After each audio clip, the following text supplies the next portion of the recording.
Hello. This game opens with everyone laughing at Luigi, which I find kinda sad, but let's get started.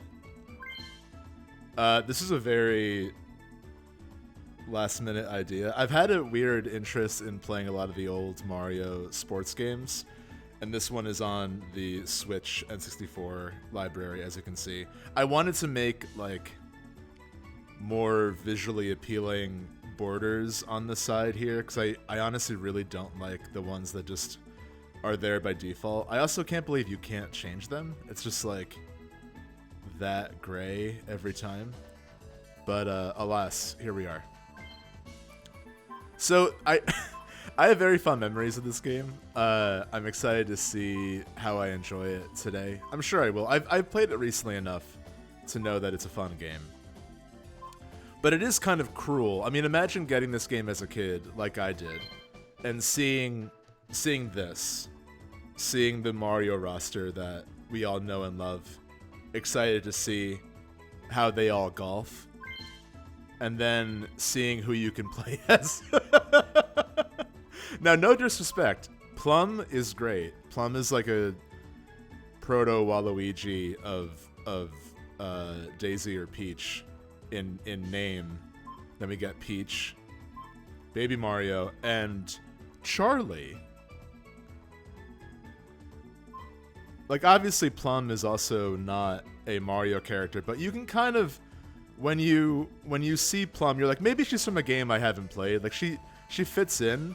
Charlie's actually just a human man who has shown up to golf with Baby Mario and Peach, which is hilarious. I love that this game is full of characters that are not from anything else. Camelot is brilliant. They gave us Waluigi, they gave us Charlie and Plum. So the thing about this game is that it's really hard. At least I remember it being hard. We're gonna play as Plum. Actually, what does chat think? Should we do? I think based on my little opening speech, we should go with Charlie or Plum. Who are we feeling today? But while we decide, I was gonna say, this game. Excuse me. That wasn't me. That was, I guess, the Pro Controller drift, which is now a thing. Good morning. Thanks for joining me. Yeah. So, Proto Waluigi. Yeah, a baby playing golf.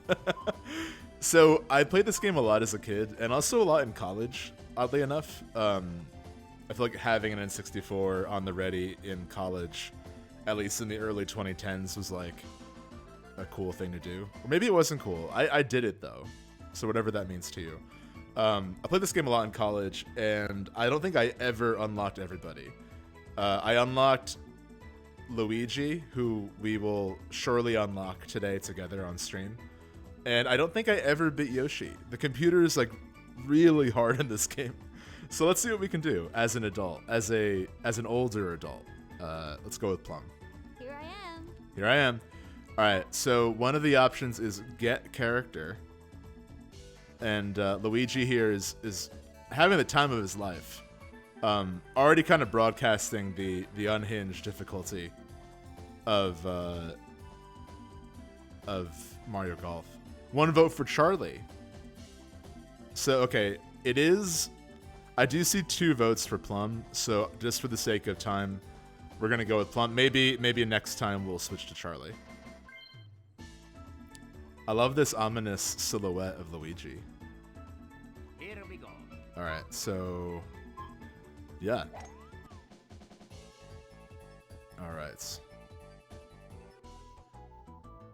This game, is very nostalgic for me. I love the music. I love that the boo is the visual indication of wind. That's very interesting. I think this might have been the first golf game I ever played, and it's like honestly pretty in depth. I feel like I learned more about golf from this game, and like maybe even physics. Not bad. Not a bad opening break. That's what they call it in golf. Fairway.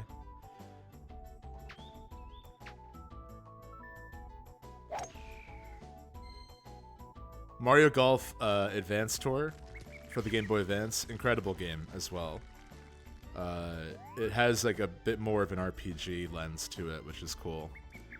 But you could tell Camelot was already like very interested in the idea of a universe where normal people like Plum and Charlie, I'm not doing very well. Normal people like Plum and Charlie exist alongside the Mario Kingdom characters.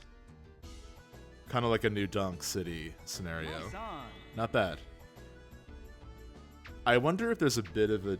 I don't know if I'm just not timing it right, or if there's a bit of a delay in this. I think it's emulated, right? This N64 Nice on.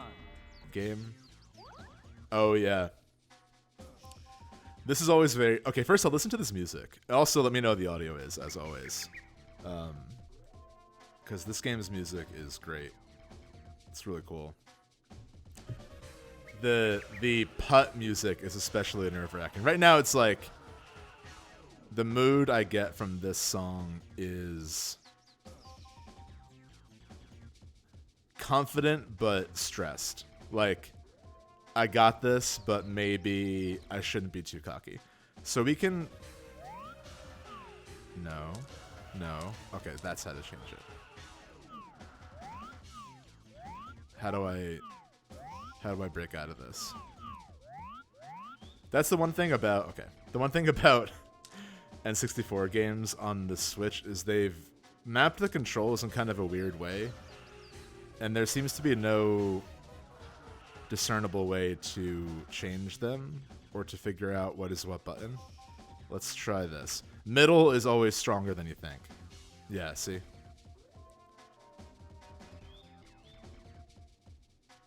Alright.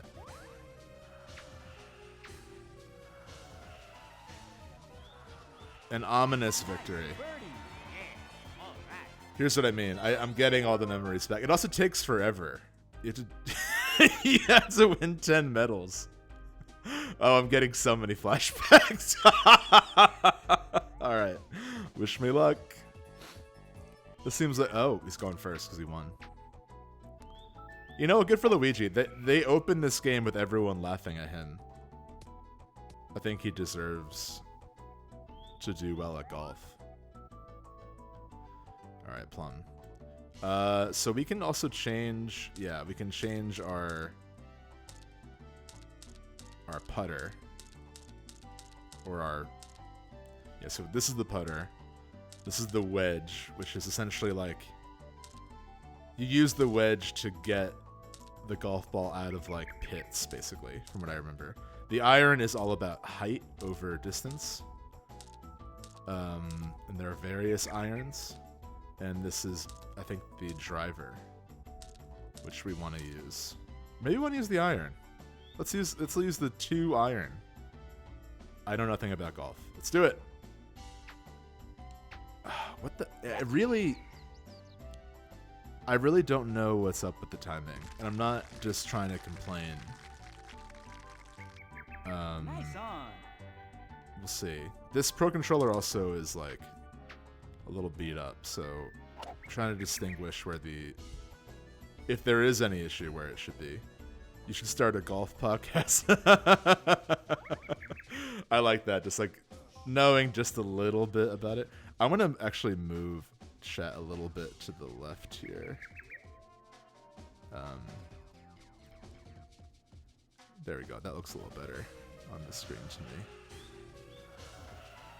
Yeah. All right.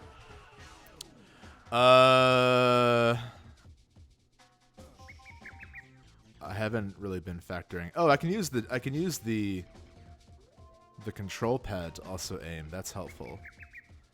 All right. How is this helpful at all? What do all the buttons do? Yeah, this is helpful. Okay, so pretty much a lot of the buttons just do camera. That's interesting. All right. Let's...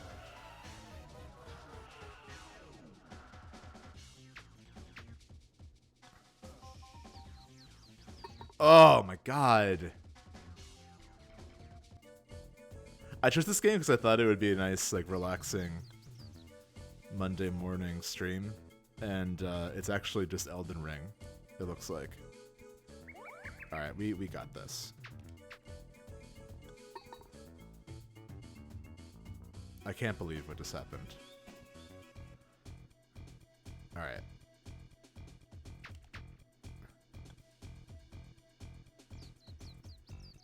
I can't believe what just happened. Bogey. Mamma mia. Did Luigi just win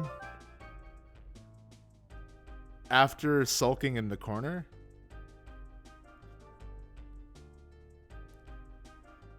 I kind of like this "You Lost" music, though. It's like vaguely encouraging, you know? Yeah. I'm gonna have a sip of my coffee.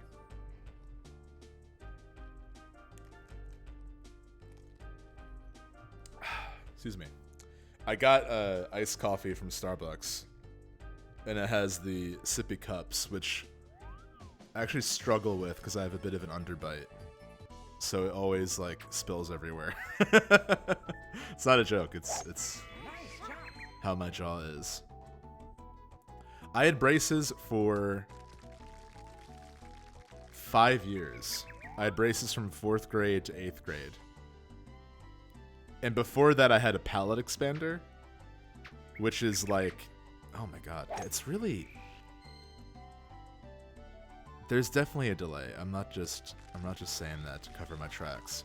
Palate expander looks like a medieval torture device that you would see, like, while waiting for your table at medieval times.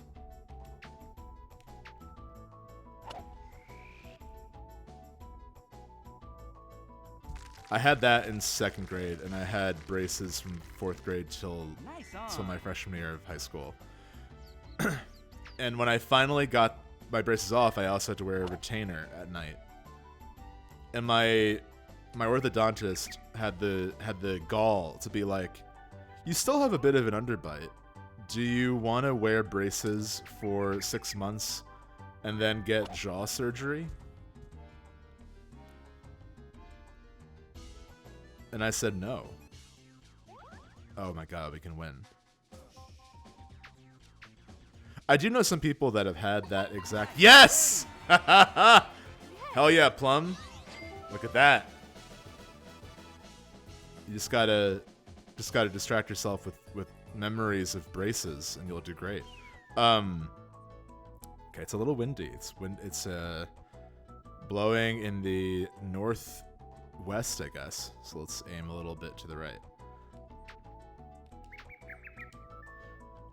Okay, we're getting the timing down a little better. I know I have friends who have had that surgery. It's definitely amazing if you, like, need it. If it's something that, like, gets in the way of your everyday life, then yeah, absolutely. But for me, it's, like, very slight. So I felt really uncomfortable having that pushed on me, especially as a teenager. When you're a teenager, if someone tells you there's something wrong with your face, you're going to believe them. You don't have any self-esteem yet. I have a lot of reservations about my orthodontist years. They did have an N64 full circle. Oh fuck. Too bad. Ooh. They did have an N64 in the lobby. And they used to have GoldenEye in it. This was like in the late 90s. So I guess, yeah. I started going there when I was 7, so it would have been 97 until the early 2000s. They had an N64 in the lobby, and the game that was in there was actually GoldenEye, but parents complained because it was too violent, so they changed it to Ocarina of Time. So my first time playing Ocarina of Time was in... I might have said this on the show, but my formative Ocarina of Time experience was playing it in a lobby, an orthodontist lobby, with like many other passing patience. So like people coming in and out of the office would just play a little bit of Ocarina of Time. So I had no idea like what it was. It felt like this endless open thing. Very mysterious. I remember I just would like explore the Hyrule Marketplace and go into the Temple of Time, and then suddenly there were zombies everywhere, and I was like, I need this game. Did you have the faux headgear thing? I didn't. I didn't have headgear, but pretty much everything else. I'm gonna putt because we're so close. The wind is blowing against us now, so let's give it a little oomph. Whoa, good shot. I don't know what we're at in terms of par is 5, so we're gonna get a bogey at best. Oh, nice one, Luigi. I can't believe I'm rooting against Luigi for maybe the first time. Nice. Miss and lose. Bogey. Mamma mia.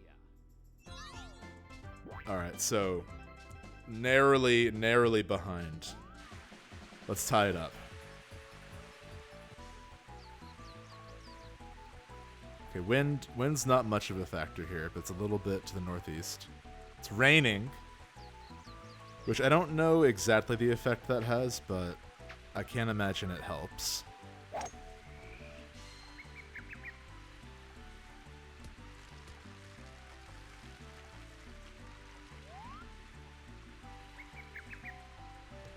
This is great. I love this game. I haven't really played any of the other... Well, that's not true. I think I played a little bit of the GameCube one. Was that Toadstool Tour? I played the Game Boy Advance one. I just said that like moments ago. What am I thinking? And I played a little bit of the Switch one.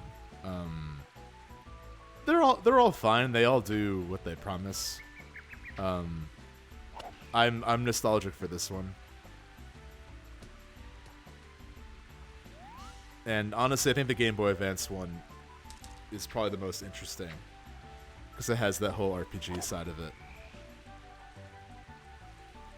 And Mario is talked about in that game as if he's like a golfer of legend, which is kind of funny.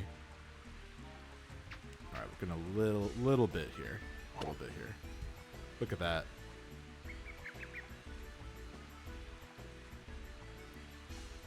Nice on. Oh wait, you can Oh no. yeah, that's right. You can taunt the other player. Oh no. Nice approach. When it's their turn. We're gonna taunt the hell out of Luigi. Oh shit. Oh, it's still my turn. Yeah, I don't think this is not. Can you believe the game opens this way? Maybe I'm especially bad at Mario Golf, but this does not feel like the first. This doesn't feel like what the first challenge should be, especially for an 8-year-old in 1998, or whenever this came out. Maybe it was 99.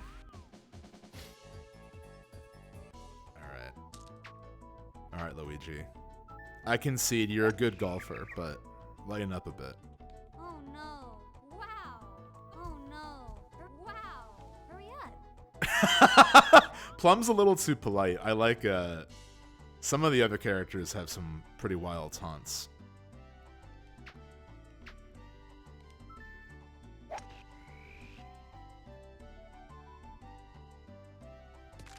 Nice. Nice. That was great. Nice on. Hurry up. Hurry up. Wow. Pin shot. I like giving a condescending wow. Sink to win. All right, we got this. So there's no... The wind seems whatever. The wind is whatever. I think this is enough. Look at that. Birdie. Yes. We are still narrowly behind, but Every bit counts in Toad Highlands. Alright.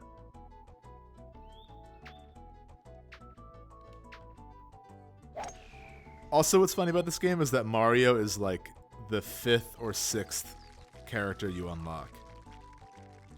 I think it's Luigi, and then Yoshi, and then a man named Sunny. And I forgot. It might be Mario after Sunny, but Mario is the. I've never unlocked Mario in Mario Golf. It's kind of sad. Not that I would play as Mario. I'm not boring. Who on earth would play as Mario? When you have Charlie and Plum from the very beginning. I actually do need the camera here. What's going on here? Okay. No. That's good. Oh yeah, we can also switch to power. Which is, you have a limited amount of power. I think like for the whole game. Like not just... Like, you have 6 to use the whole time. We're gonna save them. Although 6 is kind of a lot, to be honest. Oh, we're close.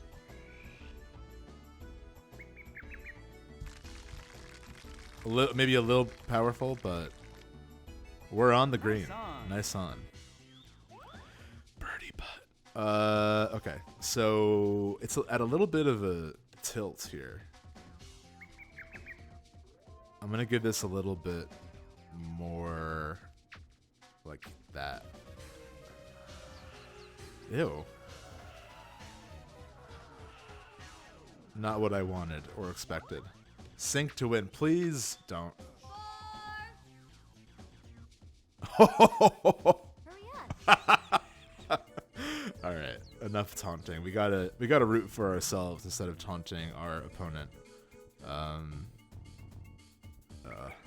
Putting is I've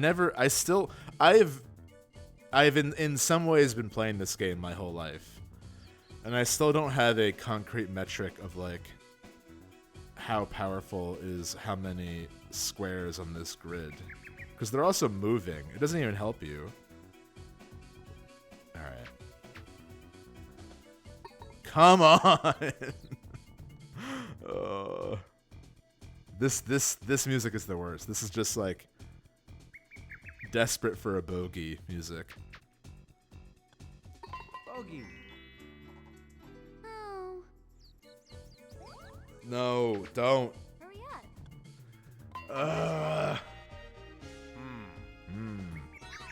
Oh my god. All right, we got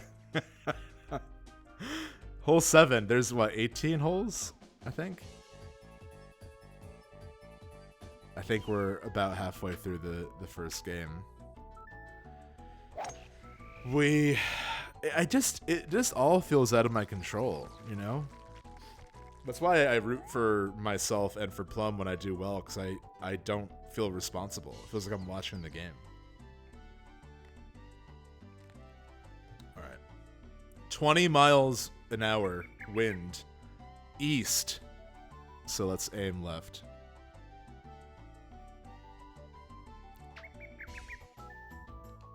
Look at that. Best shot so far. I love how the hills truly have eyes in this game. They're all watching the golf game. Alright, Luigi. Oh no. Oh no. Oh no. Oh no. Oh no. Oh no. Hurry up. Okay. I think I'm gonna stop with that. Or at least try to.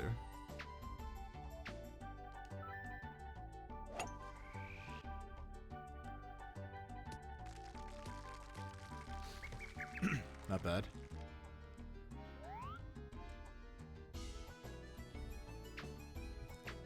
I do kind of wish that they changed up the music for every hole of this game, but it's a good song. Nice on.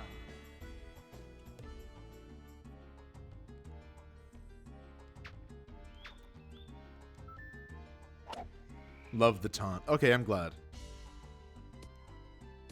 Oh, just narrowly avoided. Semi-rough. Semi-rough kind of life. Oh yeah, I remember OB. Todd. What planet am I on? Toad taunts you with a flag that says OB if the ball goes off the course. I'm just gonna putt this with all my might. Not bad, Plum. That was a good putt. Nice approach. Thank you. I just did the best putt of my life. If you win, I'm gonna scream. No! Fuck off, Luigi. Oh my god. Oh. That was the best I've done so far. And I still lost.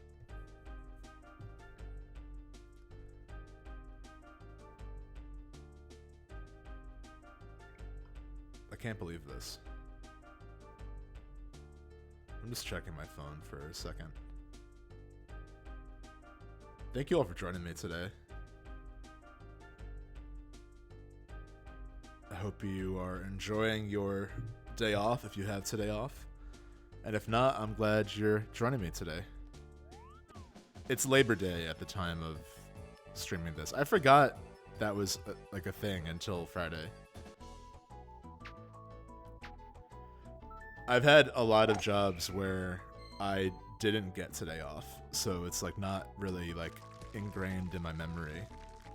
Even though the job I've had for the last 5 years has given me Labor Day off, so I don't really have an excuse. I'm gonna use power for once.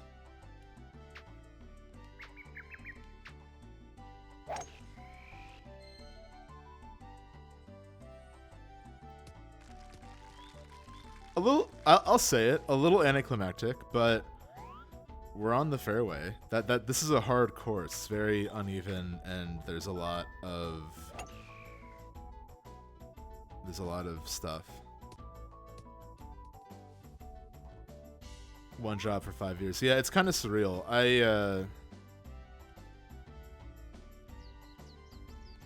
I like my job, but I was pretty ready to look for something new in 2019. Too bad. Ooh, too bad. And then the pandemic started, and I was just like grateful to be employed. So I didn't really, honestly, maybe too much information, but like it took me a long time to like think about myself in any way. After Too bad. what did I just do? After quarantine, like I was very lucky that, you know, I didn't lose my job or my home, but we all dealt with it in a different way, and my way of dealing with it was kind of like fully dissociating. So it just took me a long time to remember, like, oh yeah, I have like goals. I have stuff I want to do. Like I never really forgot that, but I think like when you're forced to kind of be in survival mode for so long, it's easy to forget about like all that stuff. I don't know. This is not an impromptu therapy session. I just got a +2. But yeah, Bogey. I'm very happy that I have a job that allows for my work-life balance, to be able to work on the show and other stuff. Like, I moved to Chicago with pretty much no plan in 2014. I've talked about that a bit on the show. I had just recently graduated college, and I was working like 8 different jobs of some kind, half of which were like unpaid or like part-time. And I was at a point then where I just wanted to begin my adult life. I just want to like start whatever the next step is. So I moved to Chicago, and it was a great decision. And I think as many, you know, aspiring artists or actors do, I was like, I'll work whatever job I don't hate that allows me to do everything else. And that's been my mantra for a very long time. And I'm thankful that like I'm in a position where like I can live fairly comfortably and also pursue like illustration and doing the podcast. But lately I've been like, is there a way where I can aim for a career that's a little bit closer to my interests? But then there's also the trade-off of making something you really love into a job. So, you know, it's all about following your heart, man. That's enough about jobs. Let's putt.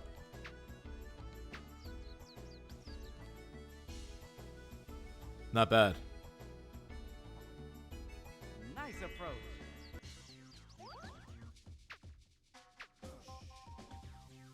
Anyway, thank you all for listening. I didn't mean to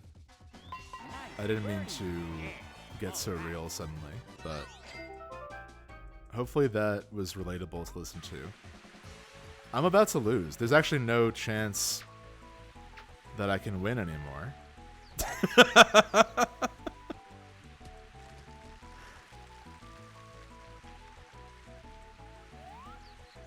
Oh wow, thank you for subscribing. It's very nice of you.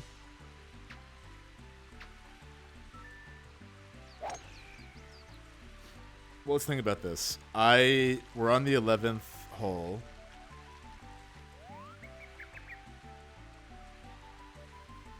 So there are 7 more. I forgot how many medals I have, but I basically have to win like every round.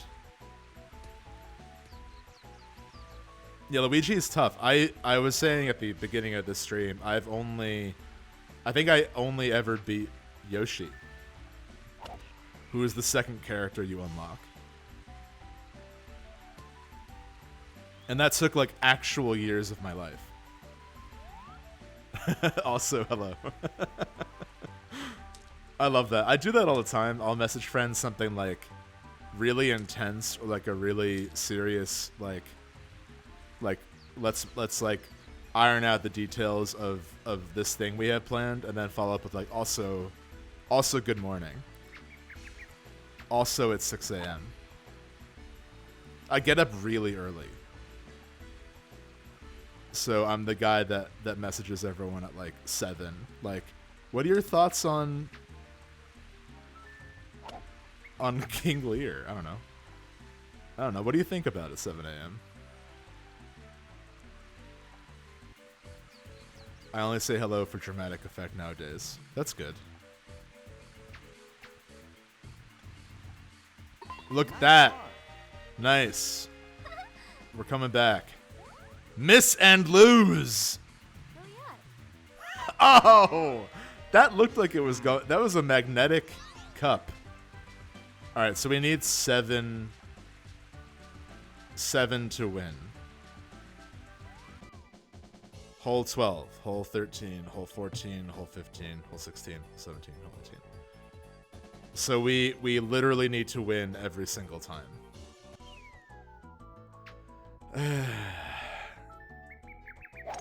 It like takes all of me to like not lose, like what just happened last time. All right, Plum. Let's get some power. We have 5 power. We need to win 7 holes. I say we just go for it.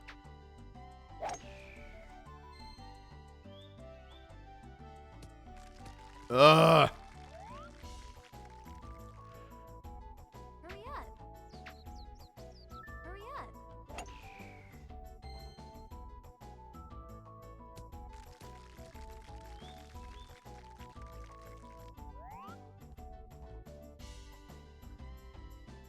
What's going on over there? Whoa, what? I can change where on the ball I'm striking? That's pretty intense. I don't know if I'll ever have the understanding of what that even does.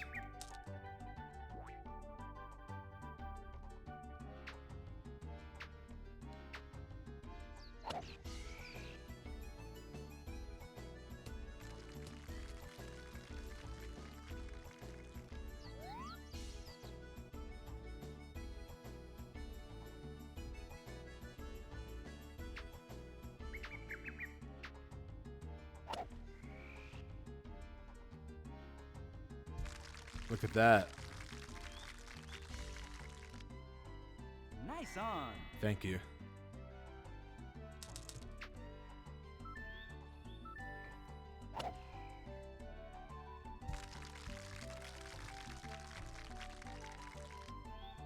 Nice on. Just miss, like, for once. Just miss. It's not hard. There you go. Thank you. I honestly feel grateful.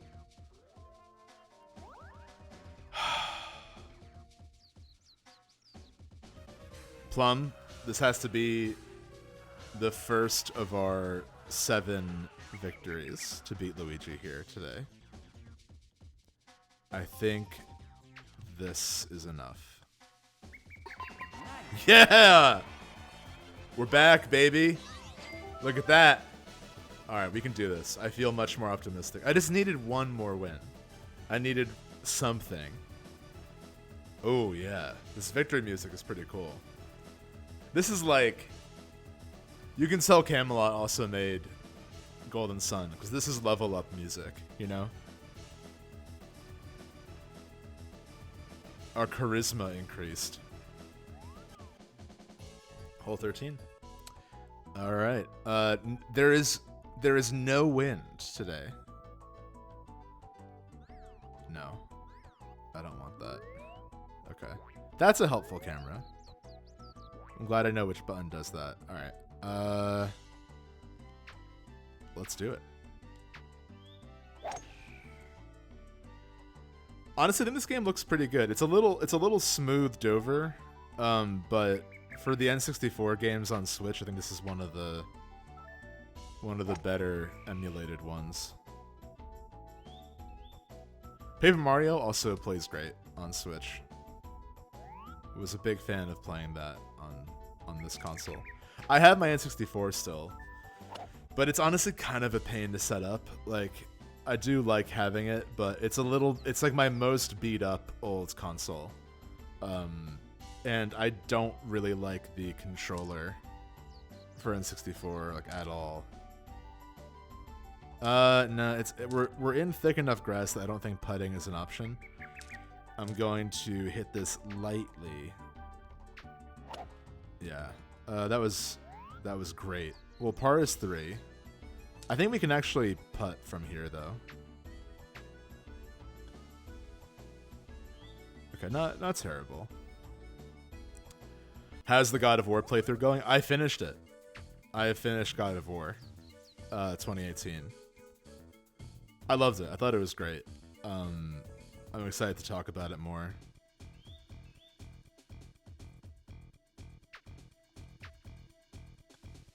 Oh my god.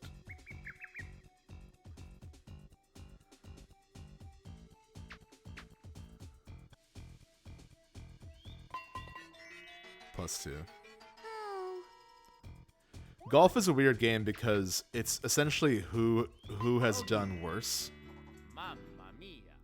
Which I guess is all sports, but like you can, in the context of this game, it's like you have this depressing video of like both golfers being upset at what they just did, and yet somebody does win.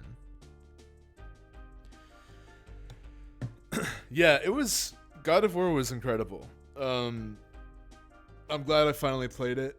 Definitely feels like mechanically it feels like a best of a lot of like PlayStation Studios games. You've got a little bit of Uncharted, you've got a little bit of Last of Us, you've got a little bit of, honestly, of God of War. Like, it definitely retains what the old games did in some capacity. I love that Kratos opens treasure chests by punching through the top. It's great. Yeah, it was good. I'll save more of my thoughts for that episode, but I did really like it. I thought it was a great time. Very, very good story. Oh, yeah. What's this Van Halen? This is just like not jump, right? This is... They just put jump from Van Halen in Mario Golf. That's great.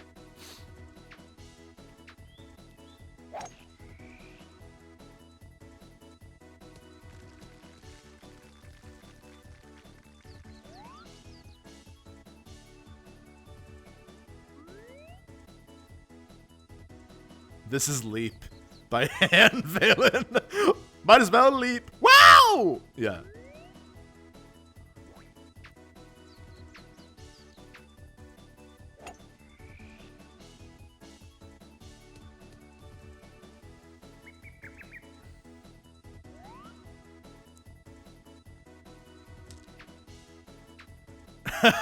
it's Glee jump. That's great.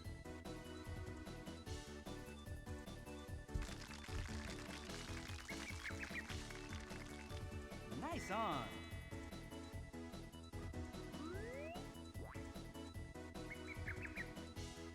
They did jump in season 1. That's amazing.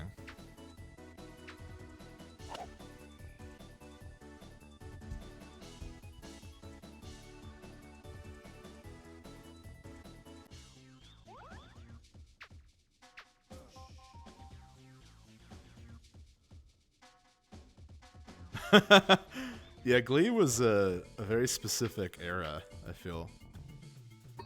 I never really watched a lot of it because I was a theater kid, but I feel like I always sort of saw Glee indirectly. Like I would see it like at a friend's house or something. I'm amazed I didn't watch more of it, given I did theater in 2010, you know? Oh, God. What a... Dormy! Hey, Dormy! Nice 3 medals, Dormy! Why are they calling me a Dormy? I bet he lives in the dorm. You see, you got +2 on hole 11. I've seen the whole show 3 times. Yep, I really enjoyed the first half of the season, but the rest is a big mess. Sure, watched all of it though. Yeah, I mean I have plenty of shows like that where I just committed myself to it regardless. We did get more points, so I'm glad I didn't just quit. I think Luigi was flipping me off. Alright. Alright. Continue. Oh, that's weird. Oh, I really like the cancel sound. Listen to the cancel sound. Huh. Huh. Alright, so here's a big question. I'm gonna try again. I feel like I at least want to beat Luigi on this stream. I feel like I have formed a kinship with Plum, so I'm down to play as her again. But I'm also down to give someone else a spotlight, you know? The thing is, this game is hard enough that I actually do think, like, getting a handle on how Plum plays will help us next time. So I'm a little bit weary of switching, but also, like, why not? Like, live a little. What do we feel in chat?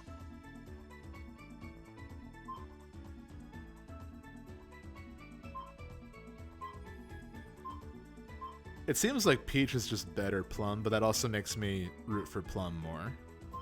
Because they both have... I don't know really what fade or draw means. Does that mean it veers a little to the right or left? Baby Mario has the farthest drive. But... yeah, I think you're right. I think Plum is our hero today. Here I am. Like, we already know who the villain is here, you know? Get character. Yeah. Wait a minute. What else do we got here? Training? Nah, I don't need to train. I train by... oh, mini golf. I train by trying to beat Luigi. Get character. Here I am. Interesting. So... make Luigi a baby by beating him with Baby Mario. So, even if we lose again, we will unlock a new park. So that's kind of nice. They're giving you some sense of progress. I can't remember if I like... I think this game is so hard, I've only unlocked very little of it. But as a kid, I remember I had Koopa Park, Toad Highlands, and I think Calamari Desert. I think were the 3 that I'd unlocked. Toad Highlands it is. All right, we have a little bit more knowledge of golf now. Plum is a little bit more confident. I'm more confident. Chat's with us. Let's do it. Almost perfect. Almost the perfect shot there.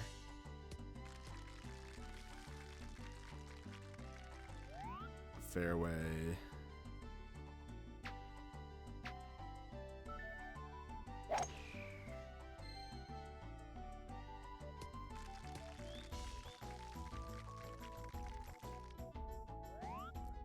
I can't believe how hard this game is.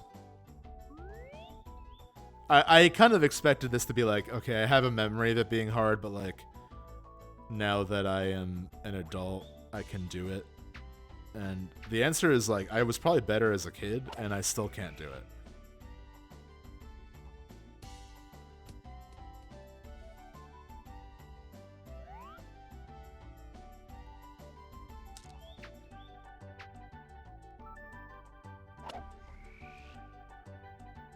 Par is 4. But it's almost irrelevant because we just have to do better than Luigi. Alright, I'm gonna putt this. The wind is fairly strong going to our left. Let's see how this goes. A little too hard. That's okay. We're on the green.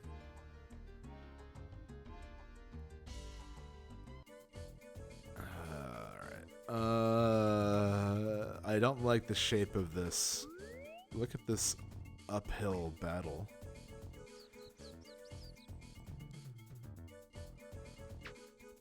I think this is enough. Why is that so much? It's so hard to gauge how much middle does. Oh boy.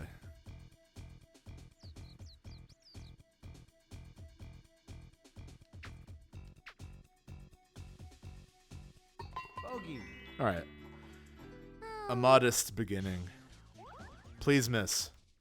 Where we at? Oh, birdie. All right. We can't get psyched out so early. It does look like Luigi's flipping us off, like a little bit.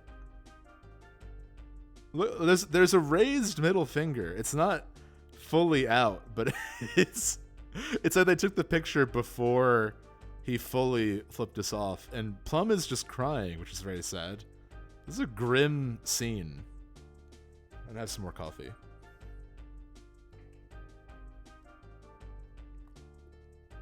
This song would be good if it had another verse, you know?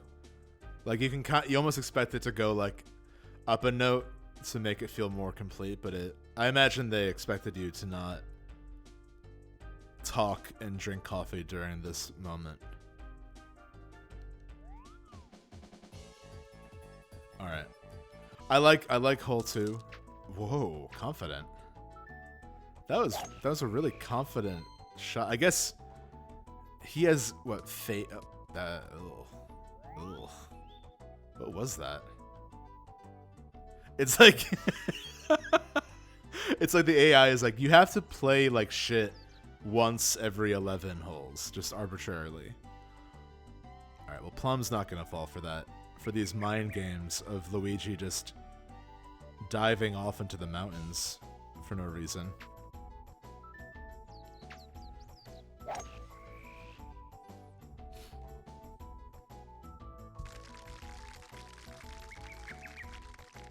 Nice on. That's great.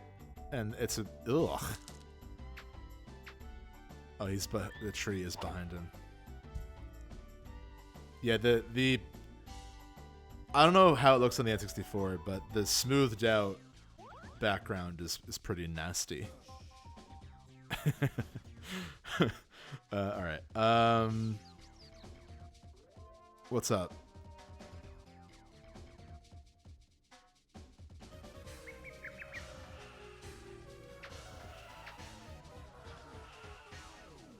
Oh, wow. Birdie. Hell yes. Hell yeah. Tying it up. Okay, credit where credit's due. Plum is also flipping Luigi off as he cries. Look at this. I love this. This is a great dynamic.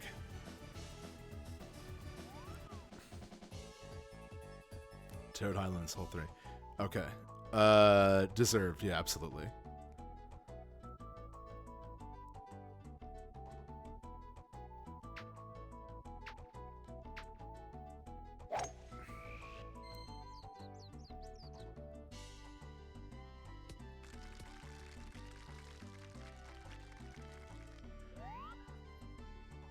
How do you think Luigi learned his Mario Kart 8 Death Stare?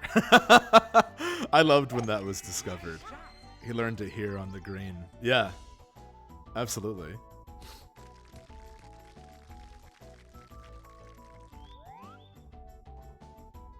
All right.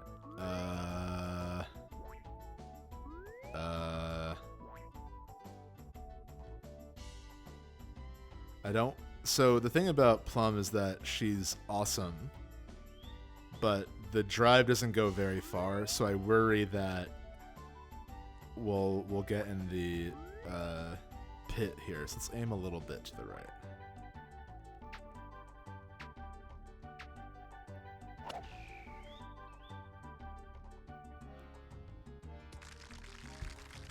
Nice. Nice on. Thank you. Thank you.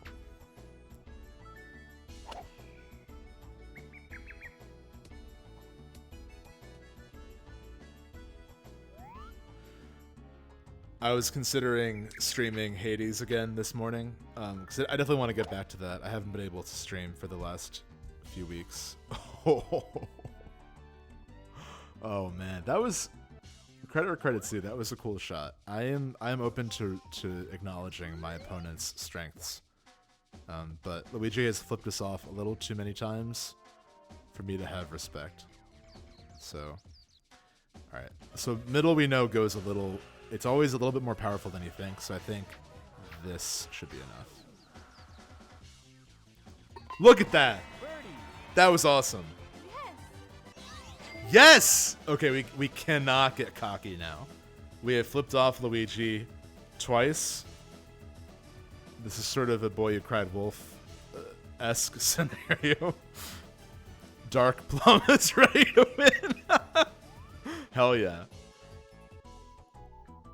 I love evil Plum. Okay. Yeah, let's get on the raised green there. End him.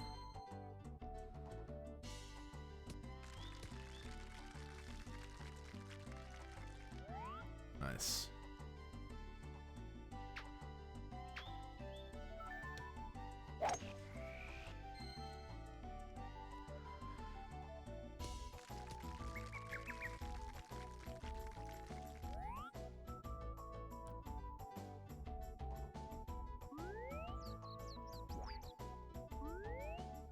Oh, we got a little bit of Pro Controller drift. That's okay.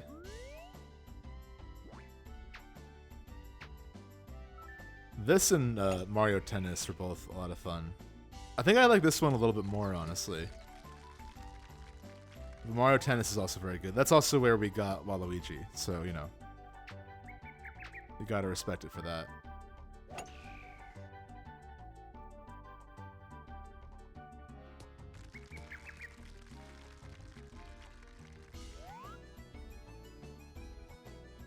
I think you can also play these games online.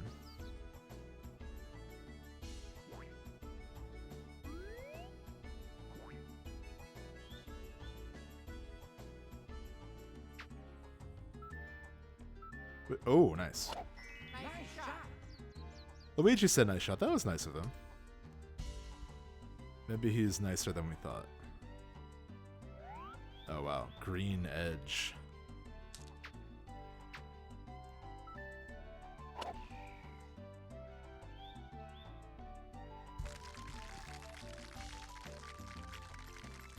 Nice on. Yeah, so I think because that's the thing with all the like NES and SNES and N64 games on Switch, you can play them. Some of them have multiplayer online, so I think you could technically do that with Mario Golf. Whoa, that wasn't good. I was too distracted. All right, it's a little uneven. Go a little to the right. Honestly, the middle always psychs me out. I'm gonna do let's keep the middle.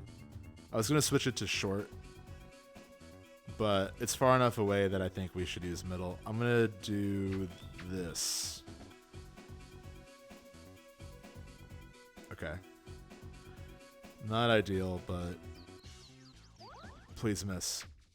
Hurry up. Okay. Well, he wins by default. Bogey. Oh. Hurry up. Hurry up. Nice par. Okay. All right. That's okay. We're tied. We got flipped off. We honestly kind of deserved it. I'll admit. Some friends did Mario Party 3 via NetPlay the other day, and I have no idea how that works. Yeah, I'm not sure. Mario Party 3. Excuse me. What the hell? Mario Party 3 is a great one. That's that game is weirdly rare. If you have a copy of Mario Party 3, you can sell it for a decent amount of money, or in my case, you can trade it into a retro store in exchange for another rare game. In my case, I think that's how I got a physical copy of Final Fantasy VI for the Super Nintendo.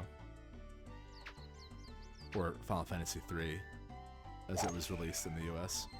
That's what it says on the cartridge. It's cool to have. My Super Nintendo sadly stopped working, so I might have to get a new one. But yeah. How's the golfing today? Hey, it's going all right. This is the second time we're trying to beat Luigi. So far we're tied. I'm not gonna get ahead of myself, but I do think we're doing better than the first time. So slowly improving.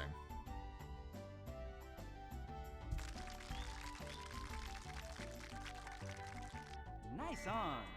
Nice.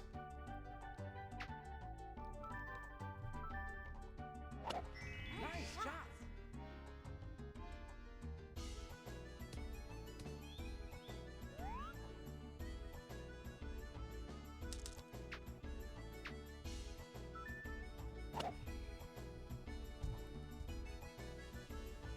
Am I a Roller Coaster Tycoon guy? Yeah, I love Roller Coaster Tycoon. I haven't played it in a long time. But that could be fun. That would be a great stream. I was thinking of doing some kind of like sim game like that. As a kid, that was like my favorite genre, especially on the PC. I had I'm sharing a lot of memories today.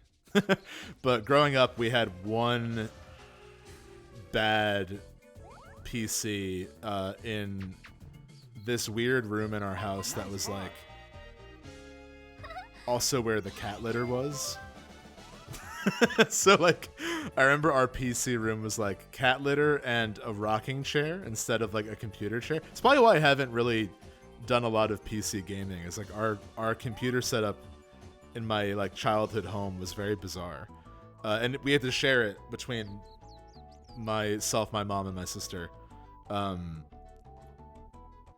So it was hard to like get a lot of time, but I did play a lot of Sim City and Sim Tower, and loved Civilization 3. That was like the game I played the most as like a preteen. Nice on. That's probably the only reason I narrowly dodged getting really into World of Warcraft, was because my computer just sucked, and like we had dial-up until 2007. So even if I like wanted to, I couldn't. Also, that was when Oblivion came out, and I had chosen my fantasy game of choice.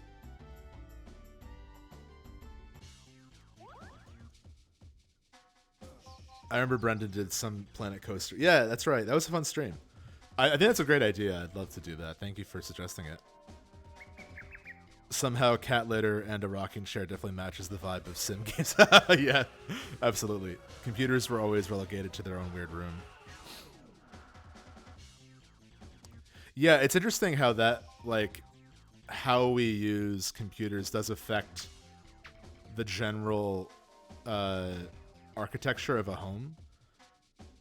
Because for so long there was like a computer room. So I remember, like, in college, the like off-campus house that I lived in with a few housemates, miss and lose, we can't miss. Nice part. It had an office room in it that like wasn't big enough to be a bedroom. What's funny is I feel like now we're actually moving back to needing an office because so many work remotely. So like it is, like right now I'm in a studio and I do like it. It is like kind of divided. Like there are kind of pseudo rooms for like the kitchen and the bathroom and my closet.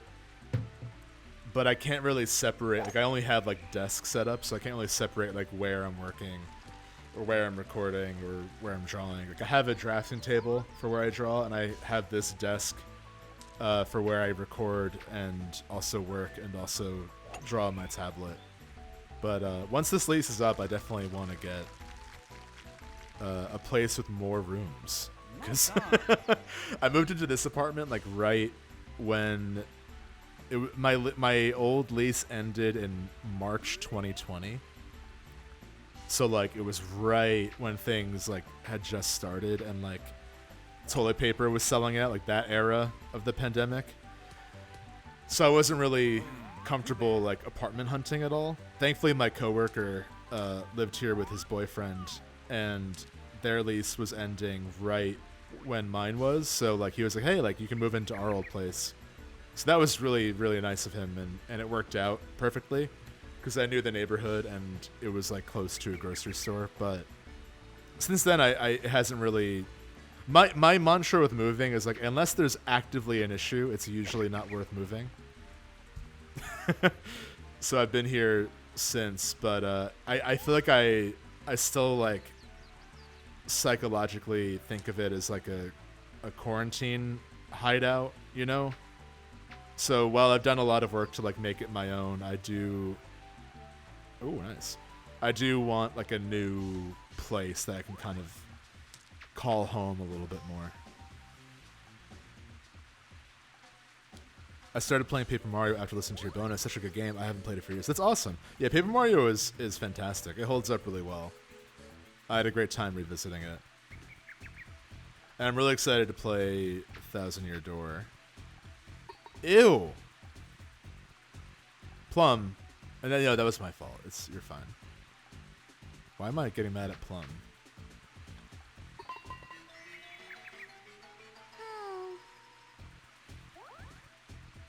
Alright, I gotta stop with this memory lane stuff. Because whenever I go on a tangent, Luigi ties or wins. We gotta stop that, you know?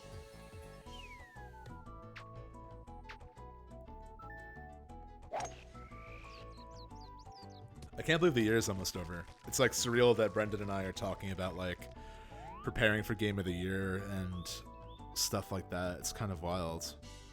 I'm really excited to see everyone's Game of the Year this year. I mean, let's be real. It's going to be a lot of Elden Rings from a lot of publications, and I would guess that's probably what the Game Awards is going to choose. And honestly, I think it deserves it. I haven't decided mine. I don't know what mine is yet. Nor would I say if I knew. Even though I feel like I'm very hard at making things surprising. Pretty easy to read.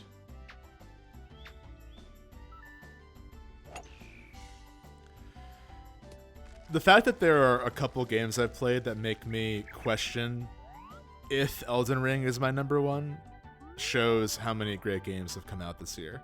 Because Elden Ring, it really is like, it really does.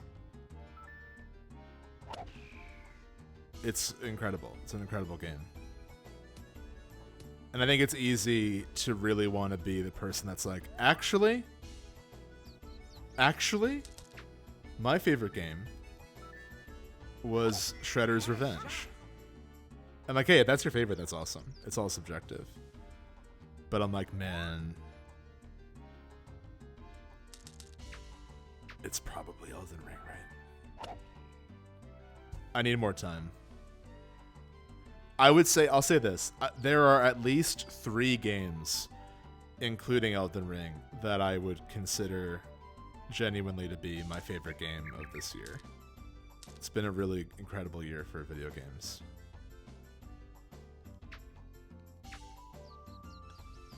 And at a certain point, when we make these lists, like, it's kind of arbitrary, like, what's number what? Like, when you boil it down to 10 games in a year, they're pretty much all incredible. It's just a matter of, like, what experience you enjoyed the most on a singular level in that exact moment in time.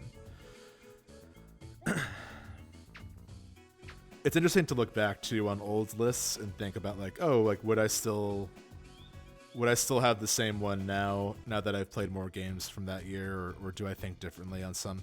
I would, like, every now and then I'll look back on old lists. Am I gonna lose again because I'm reminiscing? No, we're okay. We got a bogey. Oh. I'll say that all of my number one picks have pretty much not changed. Like, Celeste, Three Houses, Hades, and Chicory. Those are very beloved games for me. They mean a lot to me.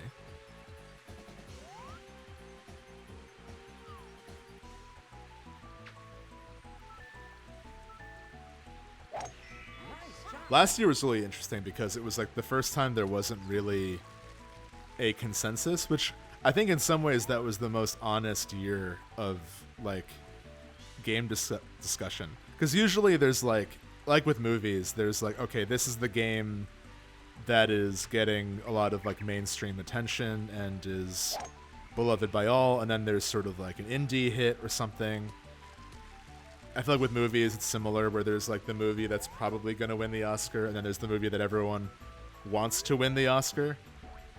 And then every now and then it's really exciting when those two movies are the same movie. You know, a case like Parasite, where, like, that truly was one of the best films, like, ever, and it won the Oscar. And that's not to make this about Oscar talk, but I struggle with the Oscars because I don't really care, honestly, about them. But it's really exciting when, like, every now and then there's a creative team that, like, really deserves to win, and you don't want to lessen that achievement by your own indifference to an award show. At the end of the day, all awards, including, like, anything, it's all a celebration. I think the important thing is to not make your own celebration of a medium seen as, like, the end all be all, which is that's why I struggle with the Oscars, because it has this pedestal to it of, like, this is Nice heart. not a celebration of film, but like a verdict, and I find that could be dangerous. Nice heart.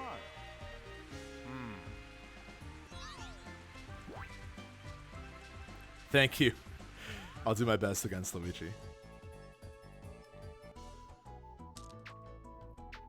All I to say, I'm really behind on movies. I've been a terrible cinema goer for the past, like, 5 years. I need to see more stuff. I actually haven't gone to the movies since I saw Parasite, actually. Before that was Cats. Cats and Parasite were the last 2 movies that I've seen in a theater.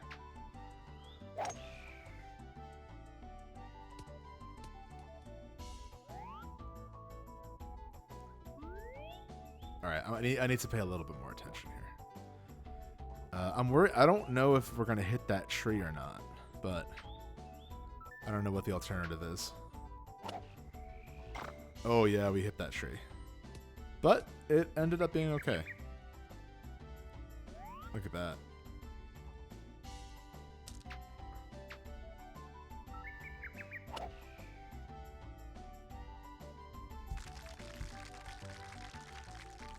Yeah, I think streaming. I think streaming Roller Coaster Tycoon would be a lot of fun, or any of like the Sims games. I haven't played. Here's a fun fact. I haven't played any The Sims game except for the very first one, and a weird one on PS2. I think it was called like Bustin' Out or something. Moving out? I don't know, it's something like that. So I need to play. Oh, I just knocked my coffee off my coaster. I need to play The Sims 4, I guess.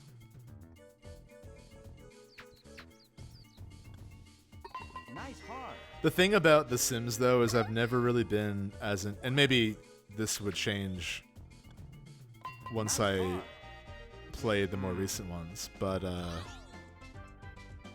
I always found The Sims to be like, I really enjoyed making the house and making the family or the people that lived there.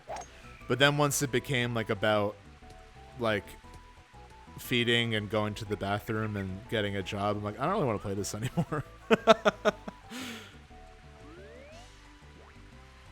So I don't know, but I love SimCity. I loved Sim Tower. That was like kind of archaic even when I played it, but I really loved it.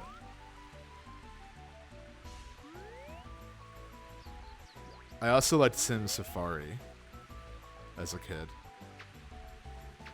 I got this like box collection. It was Sim City, Sim Tower, Sim Safari, Sim Isle, which I don't know if I ever played, and The Streets of Sim City, which is a terrible game. It's like Twisted Metal. I don't know what they were thinking.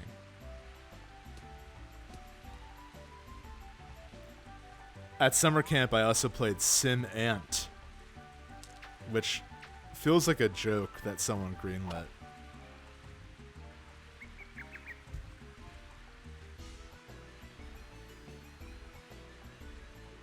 Also, Sim Theme Park. I liked Sim Theme Park quite a bit. I don't know if it's any good, but I played it a lot. It didn't have quite the same level of creative openness as Roller Coaster Tycoon, but it was more about the actual theme park, which was interesting.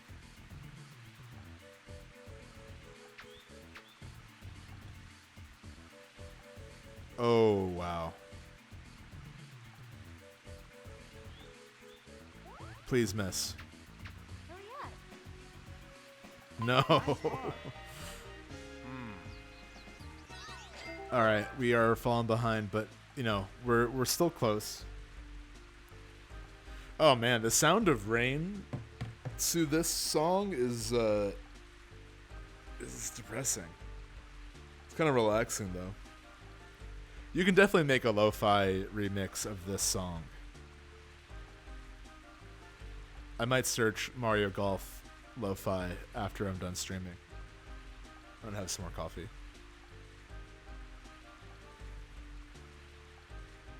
I am seeing in front of my eyes a spider hanging by a thread.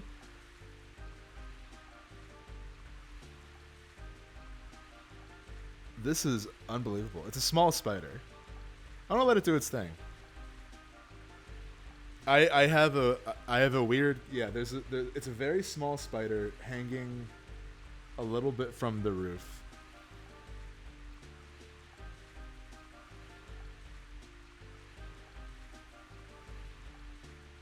I might have to deal with this actually. Hold on, one moment. I'll be right back.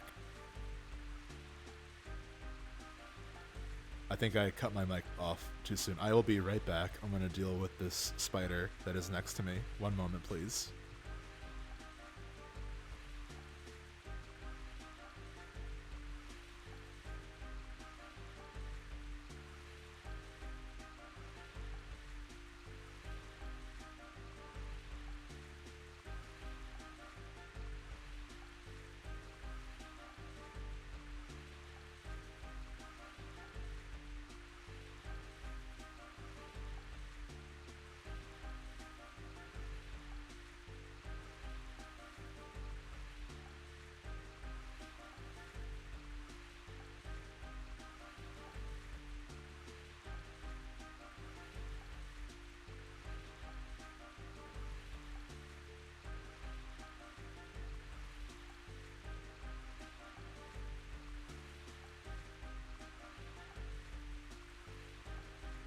Hello.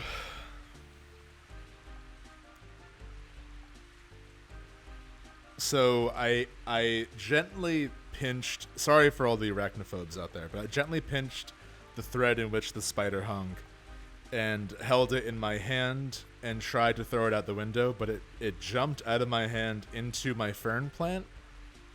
And honestly, it can hang out in there, because I think if it's eating the pest that I really don't want, I'm happy it's there. It just needs to not be in front of me. So that's where we're at. If I see it again, I will throw it out the window. But for now, I'm not gonna make you wait while I chase a spider around. Okay, let's golf. Let's keep doing it.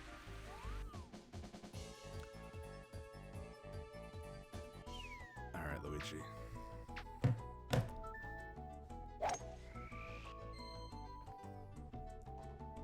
How's everyone's morning going? Or whatever time it is by you.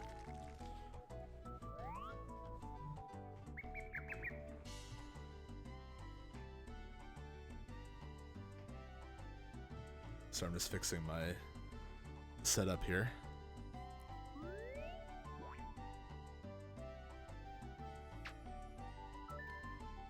Honestly, as much as Luigi is kicking our ass, this is a great time. I will probably stream this again.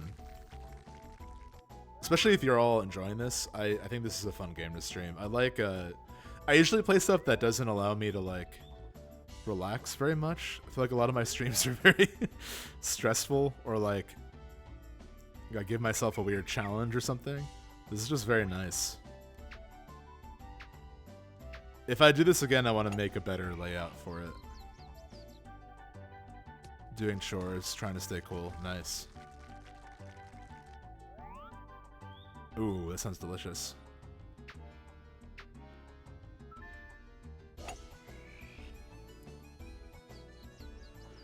We recorded this week's episode yesterday.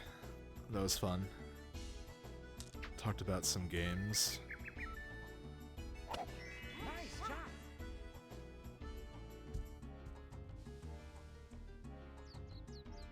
I noticed that sometimes, I guess a little bit of a peek behind the curtain, when we do a weekly episode, a regular episode, we don't really know what it's going to be until we record. So shortly before recording, we'll be like, okay, like what's the stack for today's episode?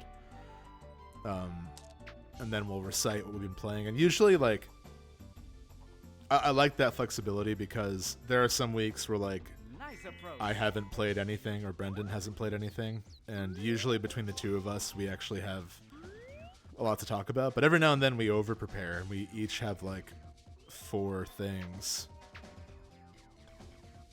Oh my god. Anyway, I thought it'd be good to start a spreadsheet of when we have prepared to talk about a game for the show, but it ends up getting bumped because we just think other games would work better together for an episode. It's happened often enough that I'm like, we should keep track of this, so when the time comes and we don't have a game prepared, we can look. Oh my god. I'm trying to share some cool behind the scenes facts about spreadsheets. There we go. Oh. That +2 music is very haunting. Hurry up. Hurry. Wow. Nice All that to shot. say, some of the games I brought up on this week's episode. Oh boy. We gotta step it up.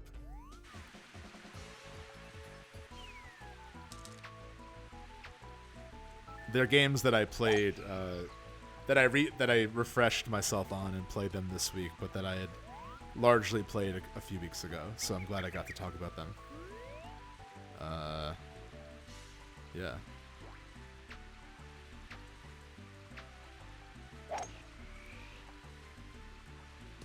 We also have pretty much every bonus planned out, which is kind of exciting.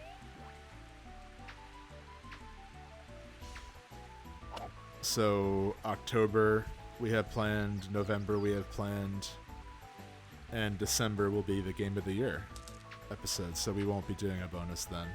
We used to do a bonus and game of the year, but it's just too much. Because, like, the 2 times of the year where it actually does, like, the show is always a decent amount of work, but the only 2 times where it becomes like,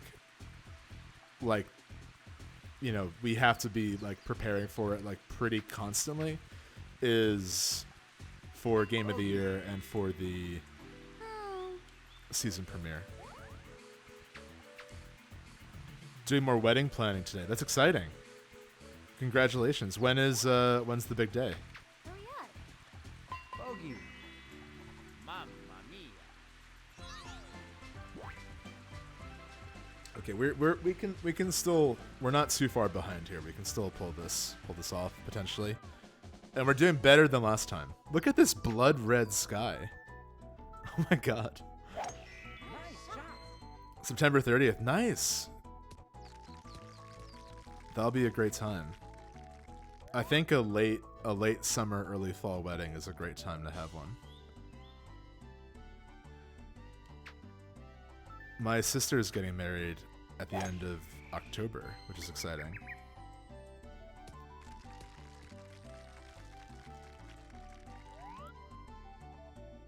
I think a fall wedding is a good idea.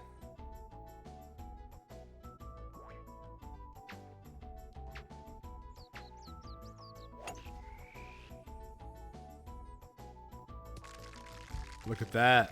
Beautiful. Nice on. Thank you.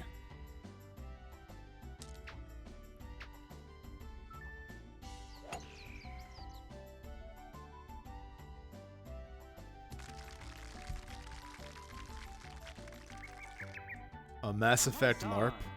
That sounds incredible.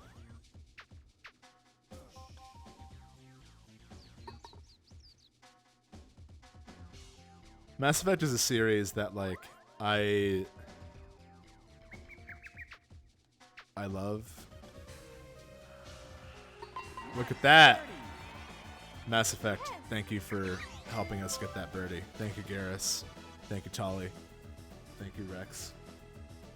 Within Eyesight, I have prints of a very talented artist who drew Tali and Garrus, and then I have this really great painting of Rex. It's beautiful.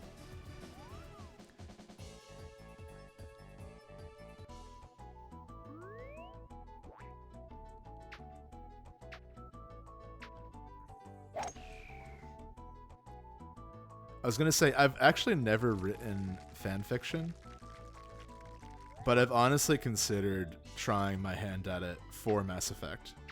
Specifically because, and we talk about this a lot on your streams, Ken, is like, there's so many weird planets and settings in that universe that kind of go unexplored, or at least aren't explored thoroughly in the game. Just as like a writing exercise, I would love to try to like write for that world in some capacity. That'd be a lot of fun.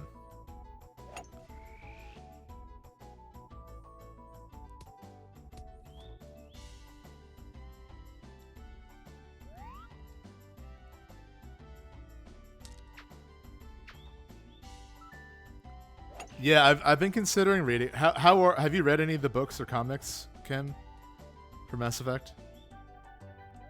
I'm curious how they are. That might be a fun Patreon bonus to do, like a Mass Effect book episode or something.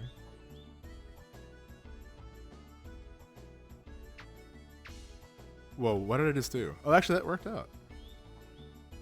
Kind of.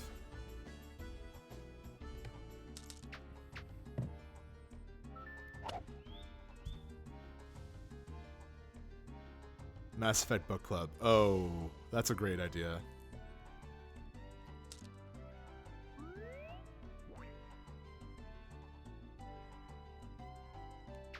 I'll send you my first draft of Garrus's Day Off.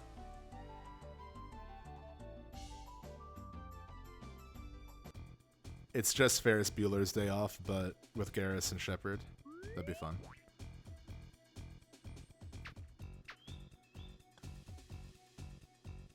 Bogey. Oh. Please miss. Please miss. Please miss twice. Hurry up. Hurry up. Hurry up. No! Hard. Oh my god. Okay. We're so close. This is so grim. We're close enough that we can pull it off. Luigi just actually can't win once.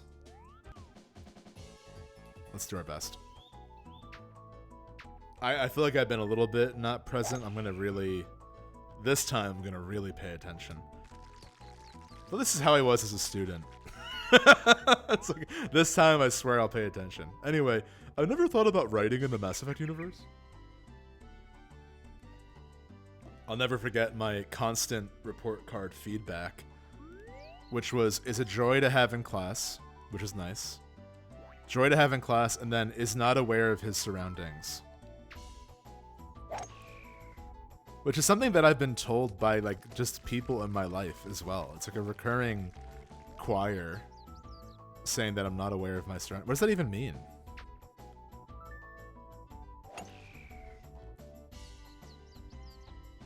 It's like a very complicated insult. He doesn't know where he is. Oh.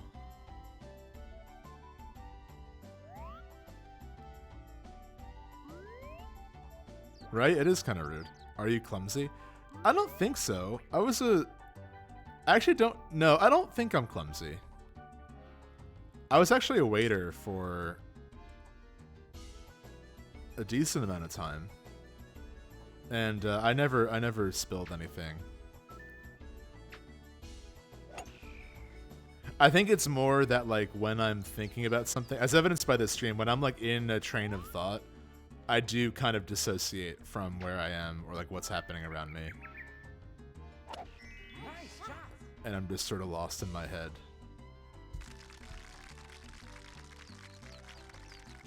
Nice on. Oh, yeah? What'd you write?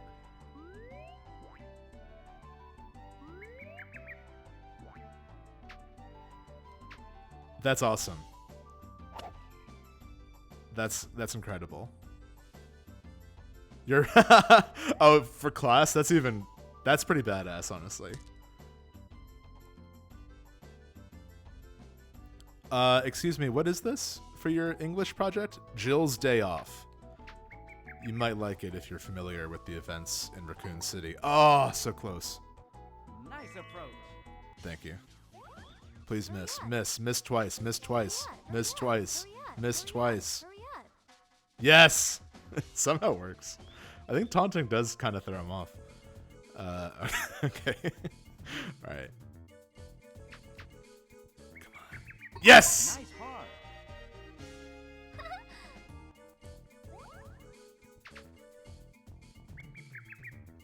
Nice hard.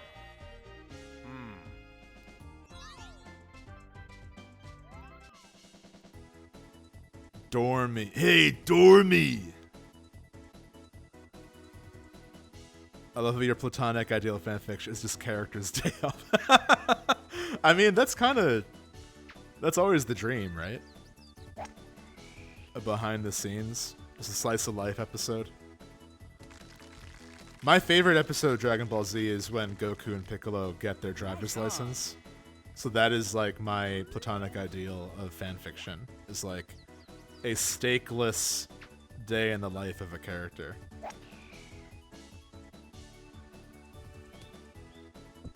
Oh. Too bad. Oh. I heard like 8 grumbles of disapproval in my ear with that one.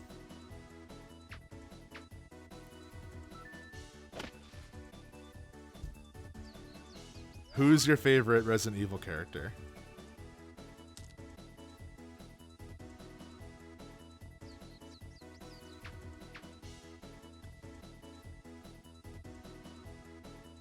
And who was the fanfic? What was the fanfiction about, if you don't mind sharing? Please miss. Oh, good. Good. I think this might be it for us, though. The chance of him missing twice here is pretty low. But let's give it our all. Oh, God. Speaking of Resident Evil, I'm really... Oh, wow. Maybe it's not. I'm really excited for this October. We're getting the DLC mission for Resident Evil Village. And I think actually next March Mamma mia. is when the 4 remake is coming out. No! Hey, Dormy! You lose again, Dormy! Whoa, that really actually hurt my throat. Let me drink some coffee real quick. I can't believe I lost again. This time, look at the medals though. We're doing better this time. God, this game is so brutal. All right, well we got some experience. We got more 14 points to the next course.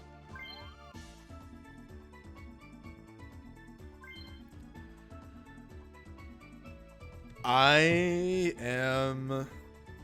Let's see, what time is it? When did I start this? It's been 90 minutes, roughly.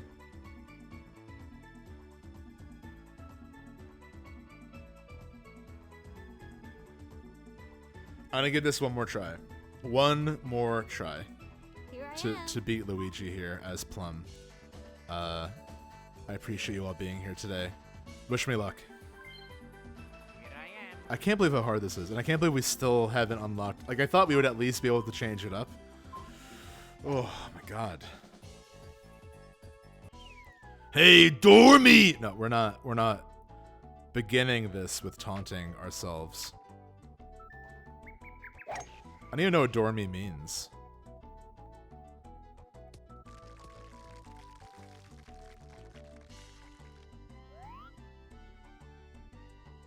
I spilled so much shit waiting tables. Got 2 scars to prove my inability. Oh my god. Yeah, it's a tough job. I remember my worst memory as a waiter. I waited tables in the West Loop of Chicago, which is like where a lot of really fancy restaurants are. And there was a table of lawyers who I had to serve, who like literally wouldn't let me begin talking. They were just like, "Bro, yes, yes," like, you know, talking to each other, and I was like, you know, normally for like 99, if not 100% of literally everyone else, when a waiter comes over, you like stop talking and you let them let you place your order. These guys were just so rich that they had like, I don't know, no touch on reality. So they were just like, "Oh, yes, yes!" And I just had to like stand there with a notebook, like smiling. And then one of their chairs broke, and he was like, "Ah!" I wonder if I actually, in that moment, developed psychic powers and just broke his chair. And then the manager ran, like, dashed invisibly to the table and brought them all a round of free drinks and chatted them up and smoothed it over. It wasn't a bad job though. Especially I was brand new to the city and it was fun making friends in that environment. I think at that time in my life it was nice to have a job where I was like on my feet and socializing. And honestly, like Nice on. most customers were fine. I've worked a lot of like customer service and food industry jobs in my life that like you get there's a bell curve. Like most people just sort of want what they came for and move on with their lives. Then there's a handful of people that are like exceptionally nice and you're like, who are you? Why are you like this celestial being on Earth? And then there's the people that are just there to make your life hell. It's not the common experience, but it does happen. And I think everybody should have to work at least a year as a waiter or in a call center of some kind. And I think the world would be a better place. I think if everyone had a year of that job,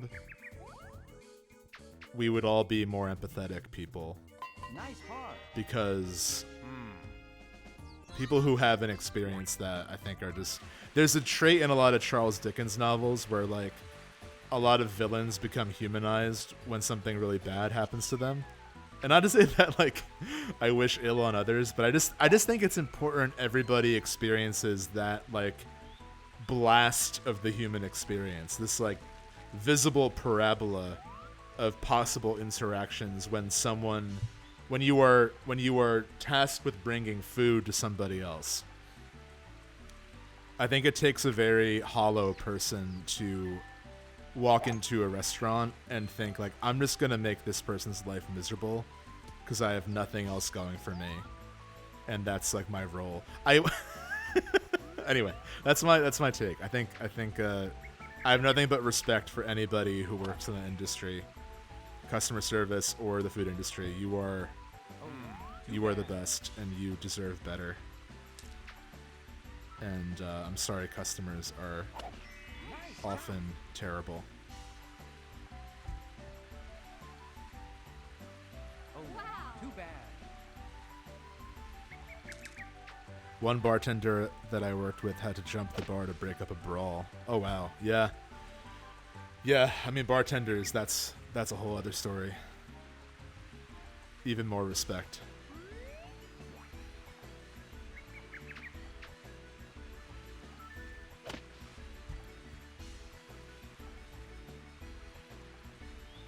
It requires a lot of patience.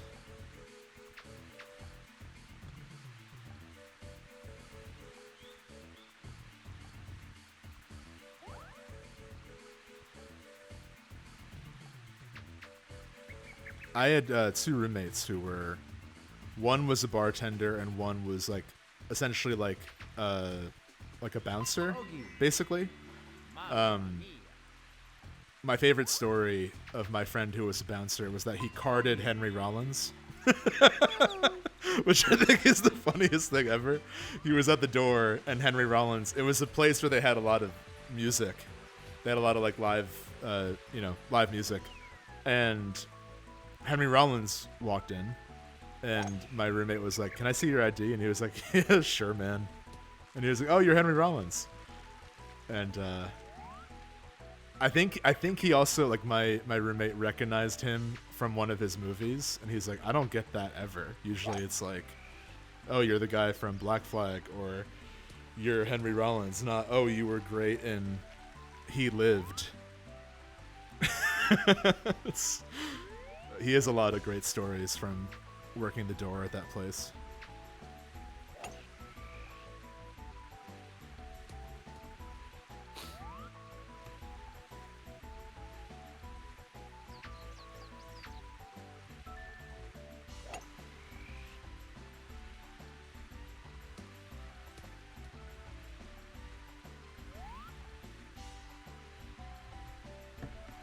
One second, I'm sorry.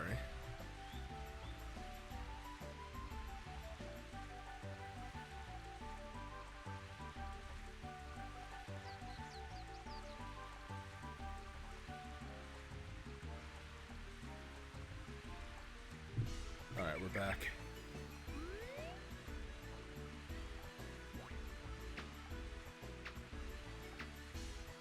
I really do want to go to a concert soon. I haven't gone to one in a long time.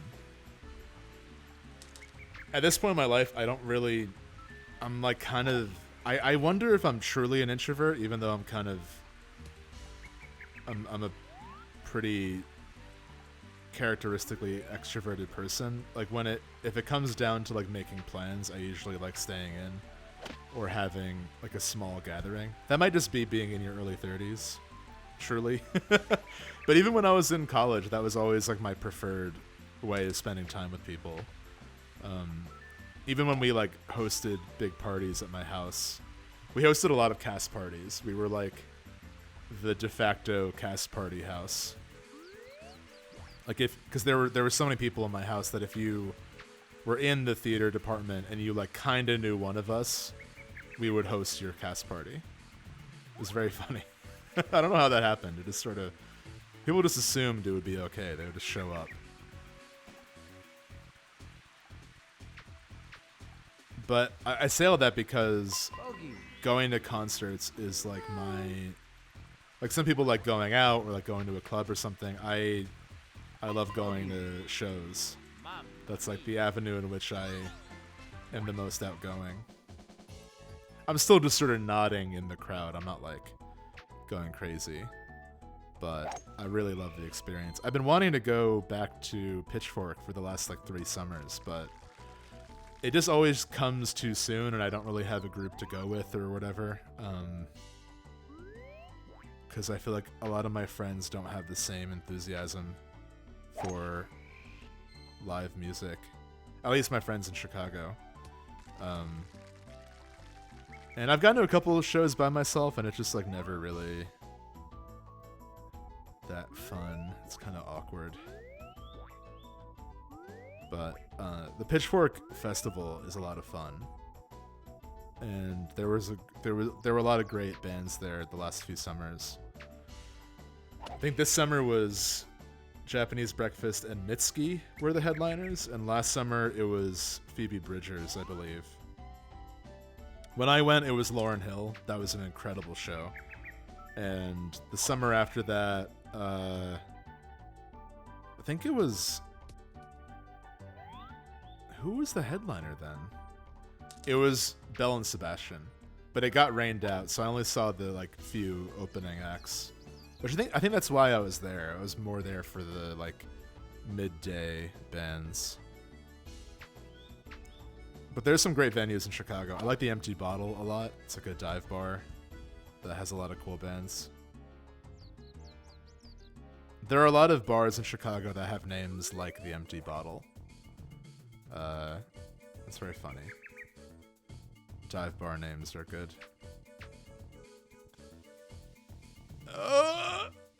Oh man, that was excruciatingly close. Miss twice. Where are we at? Oh, it didn't work. Nice par. I think it's an early 30s thing. I used to go to concerts and shit all the time, and now I'm like, can we just sit around at your place and drink wine? Yeah. All right, we're not doing very well. We gotta catch up here.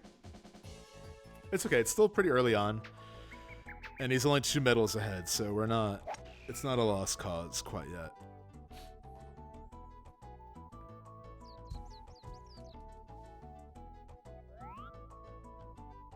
Yeah, I think pretty much since my late 20s, I just haven't had the energy to do like... I think when you're younger, there's sort of like a default of like, okay, like it's the weekend, so I'm at least gonna do X, Y, and Z. And then Nice on. for me, it was like when I turned 27, I just like realized like, oh, like my body is giving me instant feedback based on the night before.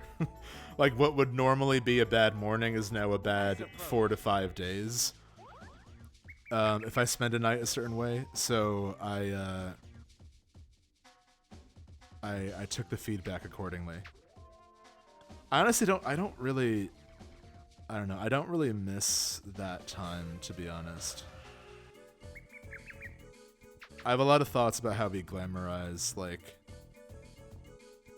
late teens, early 20s of our lives, and like Nice that par. time for me was full of anxiety and self-doubt. I feel much better about myself now, and I'm like better at what I want to be doing. I don't know. I don't want to get too real on this Mario Golf stream, but I think we place an absurd amount of pressure on others and ourselves at absurdly young ages to figure ourselves out in every way. And it's not healthy. Everyone's lives play out differently. Just follow your heart.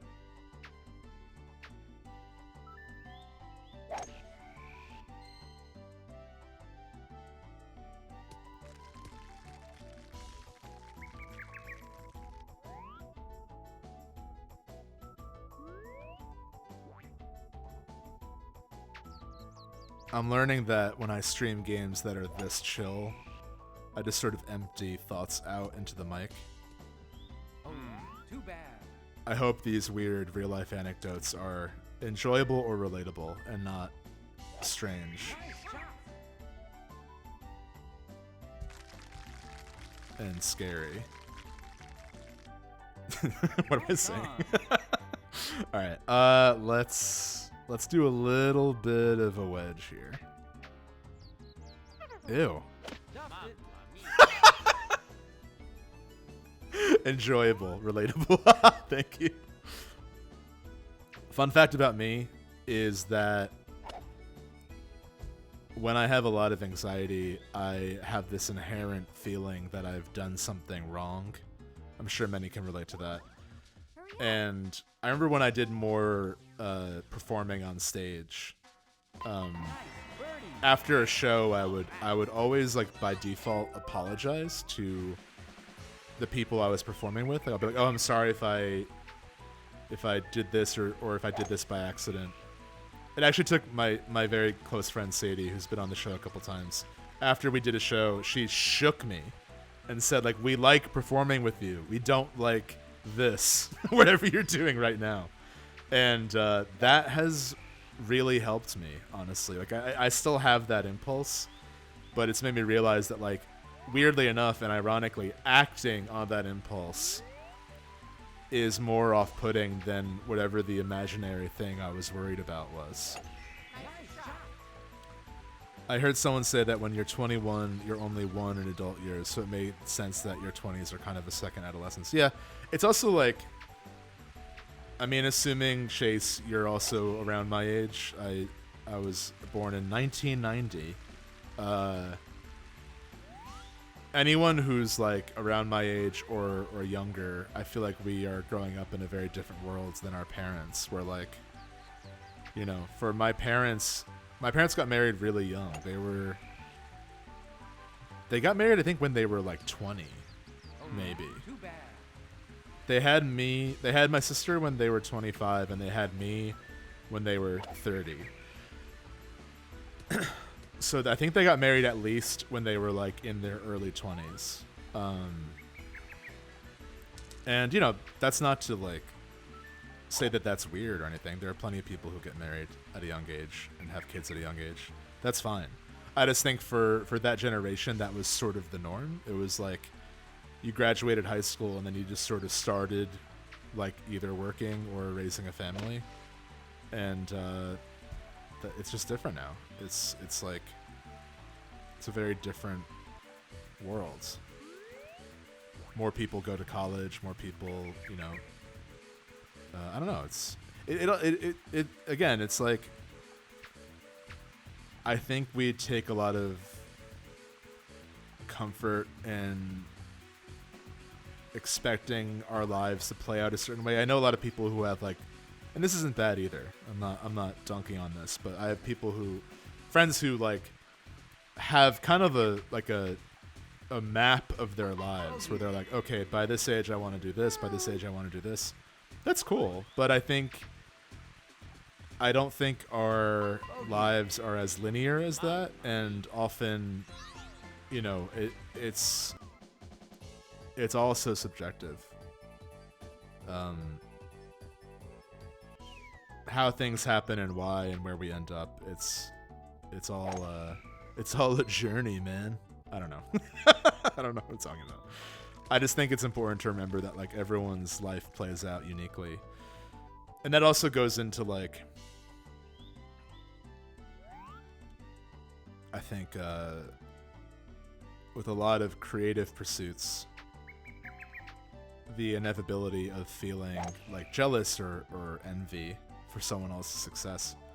I remind other people and myself, because everyone falls prey to those moments, that someone else's success is not in spite of your own.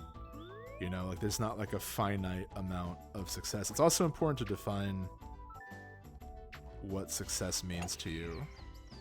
Because I think sometimes we have this very arbitrary idea of what it even means. I don't want this to turn into, like, a self-help talk, but I have a lot of thoughts on this. Because I don't know, I hear and see and feel a lot of doubt around me sometimes. And that's from people of all ages. You know, I've had friends who have said like, "Oh my God, I'm so old," since they've been 18, and I think I know enough to know that that is all kind of bullshit. Just let your life play out, man. Don't worry about it. My mom had a kid by my age. Could not imagine raising a child. It has always felt like there's one generation missing between my parents and me. Yeah. Dude, the concept that 30 is old is fucking whack to me. Yeah, that's kind of how I feel. I mean, it's definitely like, it's kind of surreal, especially the last. I'm totally fucking up now because I'm trying to talk about like defining success and growing up while golfing, and it's it's very difficult.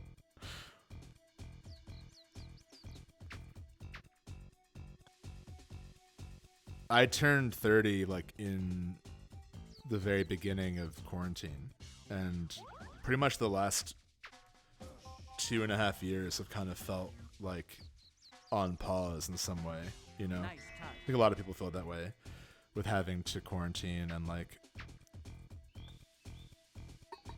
come on. Come on. This is not looking good. Nice par.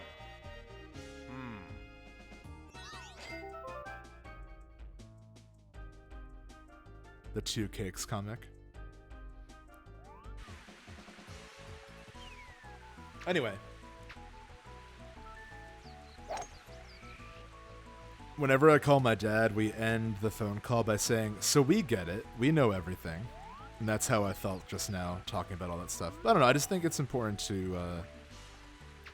I think everything around us is like marketing and social media is constantly telling you that you are not worthy of something or that you are incomplete without something. So I like taking any opportunity to be like, that sucks. That's not true. You're fine. You're great even. Nice on.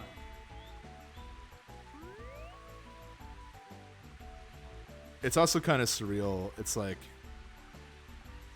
for people my age, we were really the first generation to be like heavily discussed online. You know? The classic, like, millennials are killing the pretzel industry or whatever. And it's all crap. I think it's important to, you know, like, distinguish what defines certain generations. I think the big thing is like people my age grew up with the internet as it was forming, and people younger than me grew up with the internet fully formed. That definitely changes a lot, and it's good and bad, and it's different. You know, the people that didn't grow up with the internet grew up in a very different world, and that does do something. At the same time, I just don't like this arbitrary divide of like broadly categorizing millions of people under one thing. It's just very silly. And it also feels like the time where there were articles that were like millennials are killing the pretzel industry to like, Nice par. you know, ancient skeleton turns to dust. It was like 3 years. And I just dread when inevitably it's going to be like, is Gen Z out of touch? It's like, come on. Don't base everything off making people feel bad about themselves. I don't know. I don't know if that made any sense, but I have a lot of thoughts on it. I'm doing so bad at golf.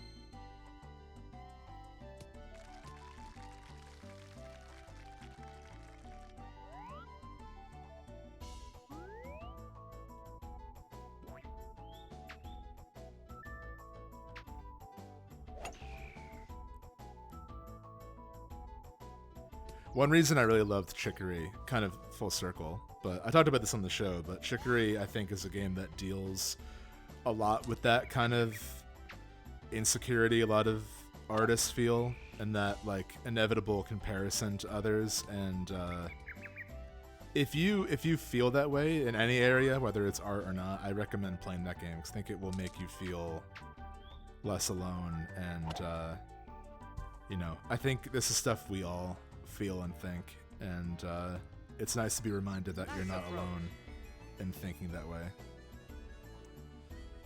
The wind is against us by 18 miles.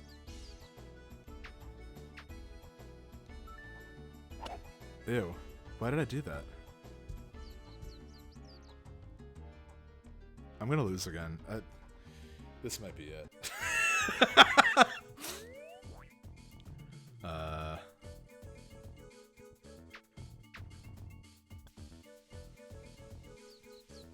That was great.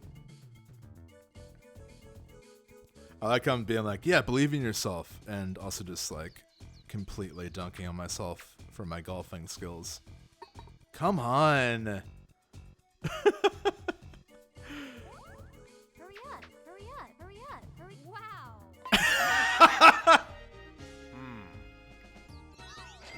Sorry we threw off your game by talking about the inevitable passage of time. No, no, no. You did nothing. You did nothing. This is all me.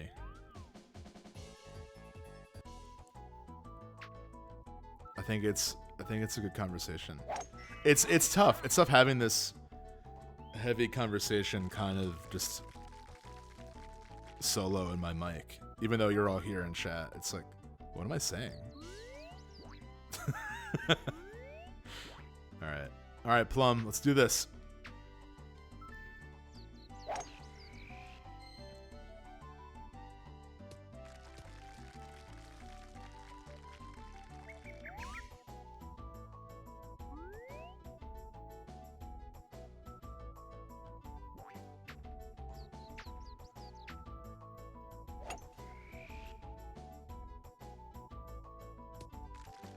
I don't think we can realistically catch up with Luigi's lead here. But I do want to at least see it through so we can get those points and unlock a new place. I can't believe how hard this game is.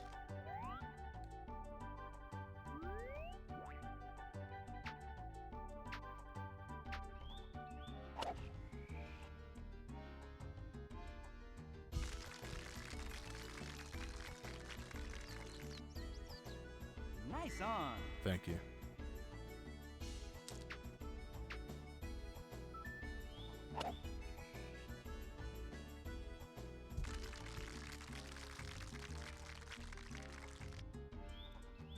Nice on. Alright. I like this remix of the Mario song. This much. That's my best guess. It is... It's really hard to understand what they expect of me here. Wow. Nice birdie. Nice one. All right. Oh my god. Dormy, we're back.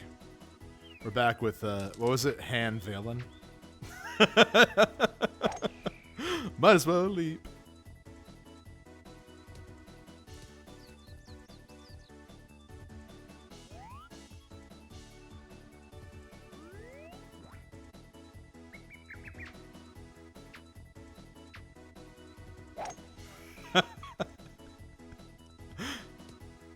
I'm amazed I've played this game for so much of my life because it's like maybe the most unforgiving. It's like it really feels like walking up a bunch of stairs. Like I'm out of breath. Oh my god! What? That I cannot believe what just happened. That was amazing. Mamma Yeah, eat shit. Oh, man. Oh, man, that was great. I mean, I don't think we can win at this point, but might as well keep going. Ride that high.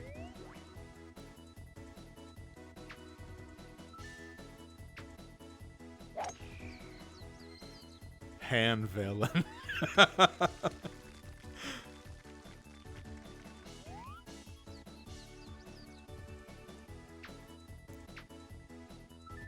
Edmund Han Valen and Dennis Lee Rath.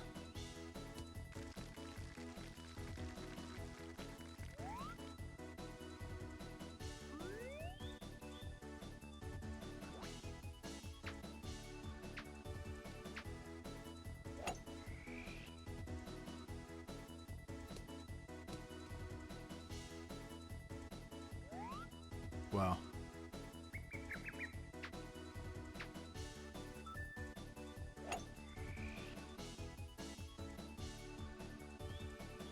Ooh.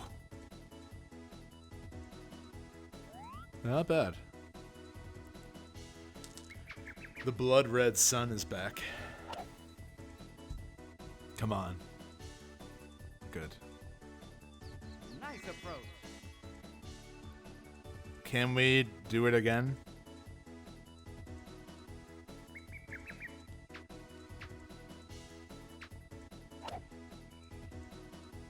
No. Not a bad, a nice on the green.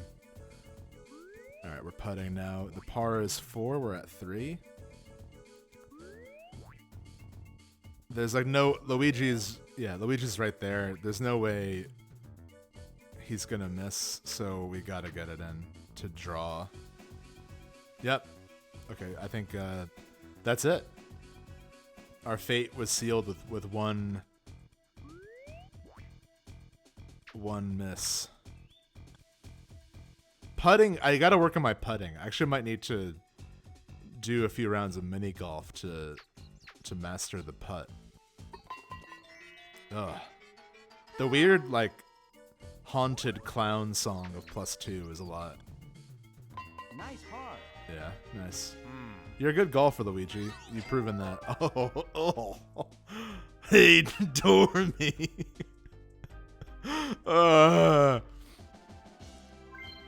Very well played. Course open.